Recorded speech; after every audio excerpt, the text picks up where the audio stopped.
दोस्तों, आज का हमारा टॉपिक है बाजवर। आज के टॉपिक में हम अध्ययन करेंगे कि बाजवर क्या हैं और ट्रांसलेशन में, ग्रामर में इनका कितने प्रकार से प्रयोग किया जा सकता है। मैं हूं विनय। आइए शुरू करते हैं। तो एक बार इनको नोट कर लेते हैं कि आज हमको पढ़ना क्या है। ठीक है, बाज और बर, ये दोनों पास्ट टेंस से संबंधित हैं। बाज एक वचन के लिए प्रयोग होता है और बर बहुवचन के लिए प्रयोग होता है। बाज का प्रयोग, बाज माने था, यहाँ कोष्ठक में लिख लेंगे एक वचन। इसका प्रयोग केवल एक वचन के साथ किया जाता है। और बर, बर का अर्थ है थे, और इसका प्रयोग बहुवचन के साथ किया जाता है। अब ये तो बात हो गई इनके अर्थ की कि बाज का अर्थ क्या है, बर का अर्थ क्या है। अब बात आती कि इनके ग्रामेटिकल यूजेस कितने हैं, व्याकरण की दृष्टि से कहाँ कहाँ इनका प्रयोग किया जा सकता है और किस प्रकार से किया जा सकता है। तो पहला प्रयोग इनका देखते हैं, प्रयोग।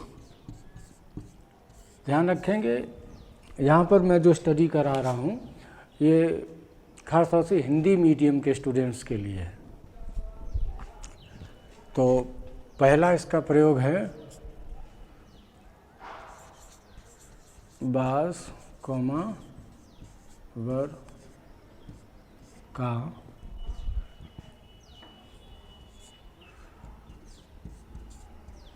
लिंकिंग वर्ब के रूप में प्रयोग। ये पहला पॉइंट है कि बाज बर का प्रयोग लिंकिंग वर्ब के रूप में किया जाता है। और यहाँ कोष्ठक में लिख लेंगे, यह है नॉन एक्शन वर्ब होती है। जब हम बाज वर्ब का प्रयोग लिंकिंग वर्ब के रूप में करते हैं तो इससे किसी कार्य का, किसी एक्शन का बोध नहीं होता है, केवल इससे कर्ता की सिचुएशन पता चलती है, कर्ता के संबंध में इन्फॉर्मेशन मिलती है। इसके एग्जाम्पल ले लेते हैं। यहीं पर एग्जाम्पल है इसका,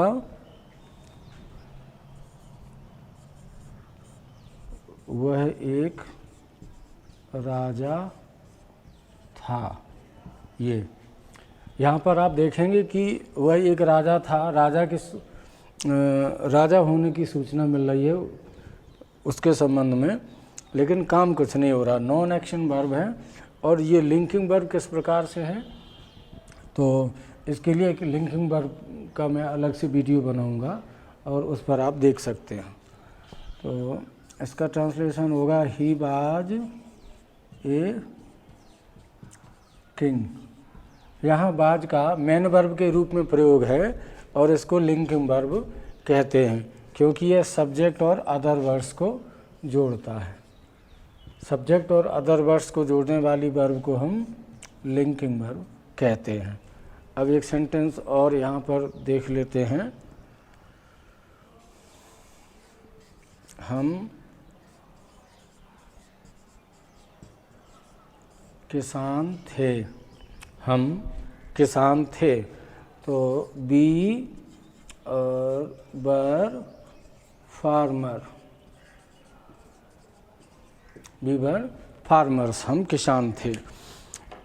तो यहाँ ये बाज और बर का पहला प्रयोग है जो कि लिंकिंग वर्ब के रूप में है, कि किस प्रकार से लिंकिंग वर्ब के रूप में इनका प्रयोग होता है। इसके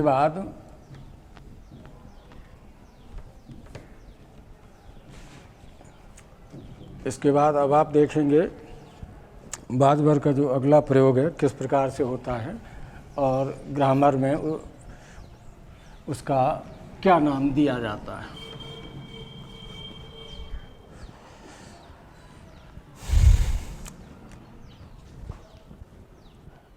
तो ये दूसरा प्रयोग है। यहाँ हम लिखेंगे जब बाज बर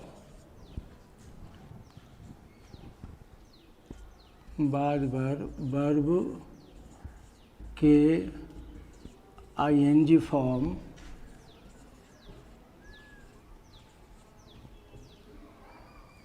वर्ब के आईएनजी फॉर्म के पहले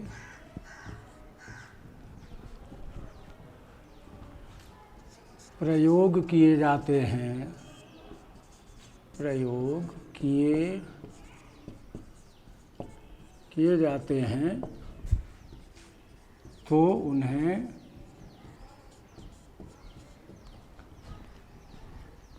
उन्हें सहायक क्रिया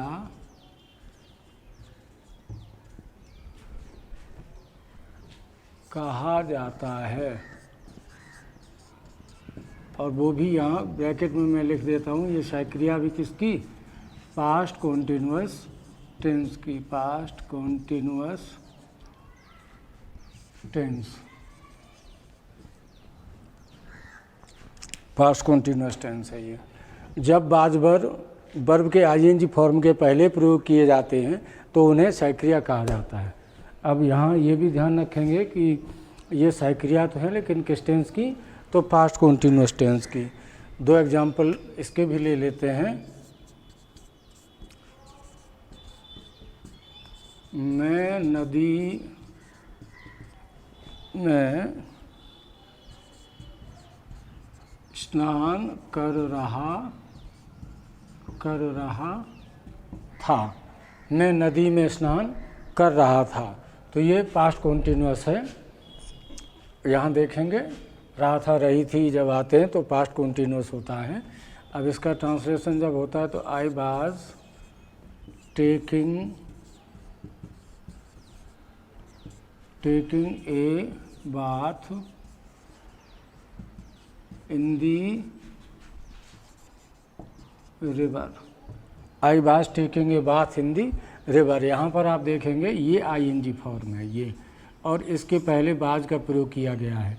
तो बच्चे जब आईएनजी फॉर्म के पहले बाज या बर का प्रयोग होता है तो वो पास्ट कॉन्टिन्यूअस टेंस की सहायक क्रियाएं मानी जाती हैं।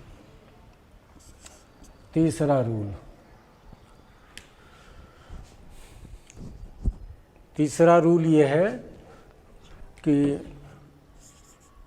जब बाज बर का प्रयोग वर्ब के थर्ड फॉर्म से पहले किया जाता है तो वे पैसिव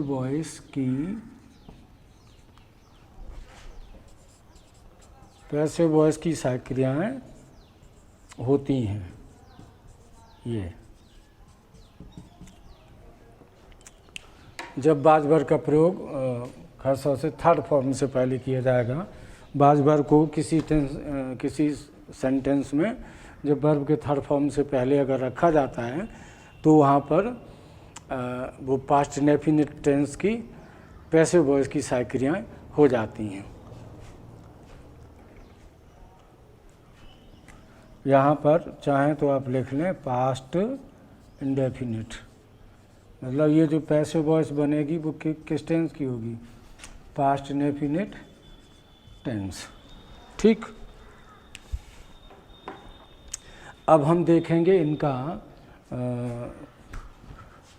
इनके कुछ एग्जाम्पल, क्योंकि जब तक एग्जाम्पल पुटअप नहीं किए जाएंगे तब तक चीज़ें अच्छी तरह से क्लियर नहीं होंगी।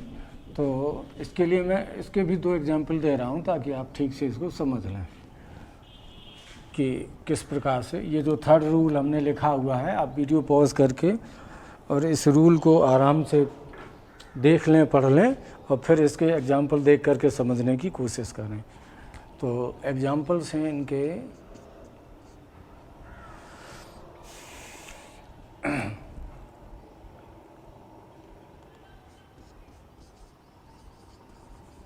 he was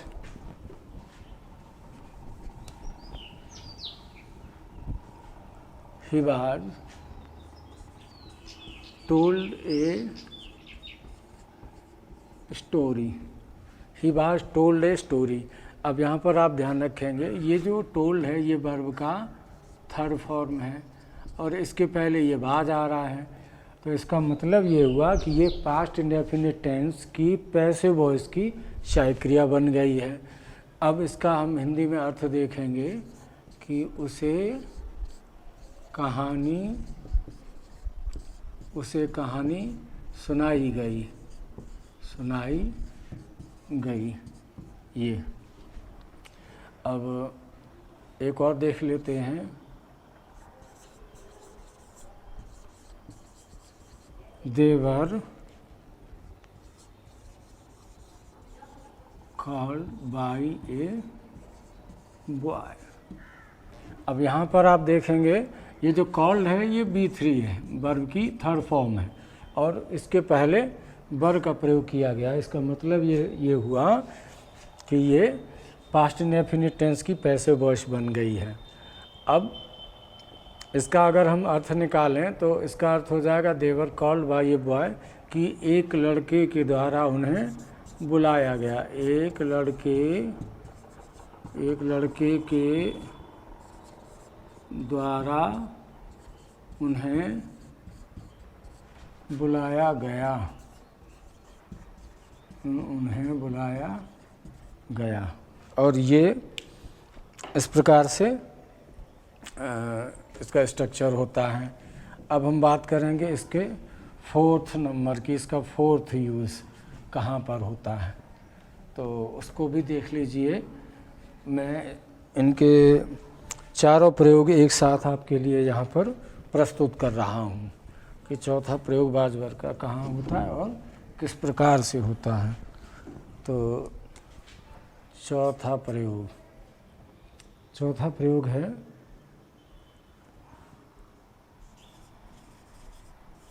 पास्ट कॉन्टिन्यूअस की पैसिव वॉइस में। पास्ट कंटिन्यूअस की पैसिव वॉइस में जब बीइंग के साथ इनका प्रयोग होता है तो देख लेंगे इनके भी example.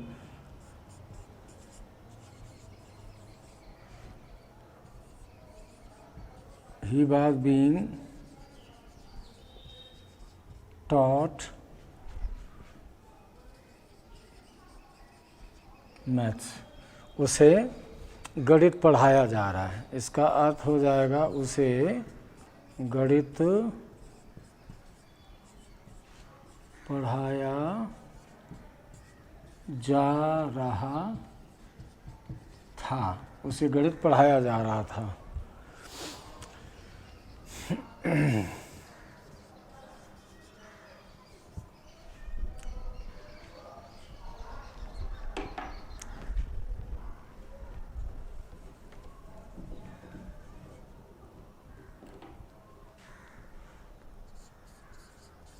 The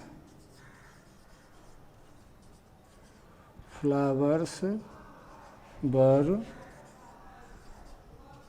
being plucked। The flowers were being plucked। अब इसकी हिंदी हो जाएगी फूल तोड़े जा रहे थे। फूल तोड़े जा रहे थे। ये पास्ट कॉन्टिन्यूअस की पैसिव वॉइस का सेकंड एग्जाम्पल है। तो इस वीडियो को ध्यान से देखिएगा ताकि आप बाज और बर के संपूर्ण प्रयोग जो ग्रामर में हैं उनको समझ सकें। Thanks for watching.